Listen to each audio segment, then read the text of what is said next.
You're watching Daily Dish. Welcome back, everyone, to the Daily Dish. October is Domestic Violence Awareness Month, and throughout the month, we'll be featuring a coalition of agencies across Utah dedicated to stopping the violence. Today, we have Jennifer Campbell, the Executive Director of South Valley Services, with us. Jen, thank you so much for being here. Now, absolutely. You are all about supporting the voices. How is your organization doing that? Yeah, well, a big thing that we're trying to do right now is through this month is really getting the message out that everyone serves a role in stopping violence. Sometimes when we hear about acts of violence, we feel really much at a disadvantage. We don't know what we could have done or what could we help. And so our goal this month is to get that message out that there are things that we can all do every day that could help mitigate and stop violence and the horrible outcomes that we've been seeing recently.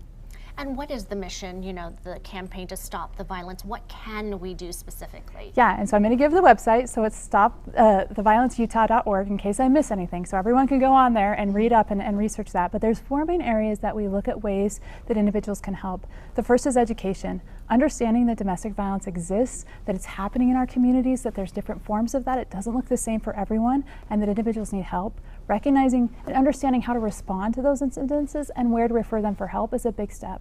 Next is advocacy. All of us can be amazing advocates. In our home, we can have homes that are places of nonviolent work. We can teach our children how to be nonviolent in their interactions and their engagements. We can spread that out into our community. In our schools, they should be places of nonviolent education. In our churches, in our community groups, all having spots where we talk about how to be safe. And then we also look politically, how to vote for individuals that have this as a platform, want to legislate and help us in different laws. We like to work towards prevention, looking at how do we model healthy relationships, how do we also help in bystander intervention. If we know someone, what do we do to safely intervene? And then last, we need to really help invest. We need to invest in services that are doing this work, both through our time, like in volunteering, also through finances and helping support, and then through donations. Our agency and other organizations need common donations like toilet paper, paper towels every day of our work. I love that you're talking about educating people on this because it's a very tricky thing to understand unless you maybe have been there or know somebody who has. It doesn't always look like what you think it's going to look. It's very insidious. Yeah, exactly. And so we try to start with the idea of power and control and help people recognize that we all should have our own power to make choices and do the things that we want. And if someone is coming in and taking those away from you, that's a violent situation. That helps people understand this on more of a broader scope than just thinking it's just physical violence, because violence can take many forms. And I think we need that message now more than ever, the awareness, and thankfully we have this month to talk about it and every other day, but you have seen a rise in cases, especially during the pandemic.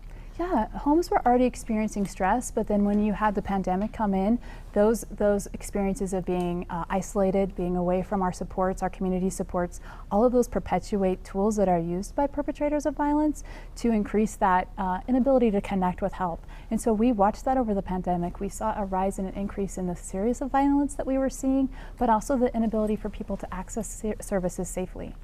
So speaking of accessing services, yes. Tell us where you're located, who can get a hold of you, when we should be getting a hold of you. Yeah, so anyone can call us anytime, 24 hours a day. For South Valley Services, we have a hotline, and all of our providers do. Our number is 801-255-1095, extension 0. Anyone can call us.